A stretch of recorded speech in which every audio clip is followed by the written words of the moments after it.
կեղծ, Օլիմպիադանի սաներին չեմ կարում պատասխանեմ ինչի համար, հա, Օլիմպիադանը փառ, որտե չեմ կարող պատասխանեմ ինչի չեմ ես գնում աշխատանքի, այլ երեխան չի հասկանում, չի մտնում են դրության մեջ, որ կարա Օլիմպիադանը փակվի, մեր հետևը կանգնած են մեր բոլորի կողմից սիրված ազգի պահապանները, ոստիկաններ ձեր հետև, տղեկ ձեր երեխեքներ են մեր հետ պարապում, որ մի քիչ հետ գնանք 2007 թվականից դուք էլ ունեք անցյալ ու պատկերացրեք, չեմ հավատում, որ պետություն կա, թեկուզ Եվրոպայում, որ կարա հրաման տա ինչ-որ դպրոց փակվի, սա էլ մարզա դպրոց է, տղեկ,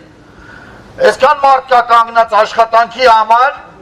այսքան մարդ կա կանգնած Գագիկ Ծառուկյանի ընտանիքի համար ու բոլորս էլ լավ գիտենք, եկեք Գագիկ Ծառուկյանի ընտանիքին ցանկանանք համբերություն և ազատություն Գագիկ Ծառուկյանին։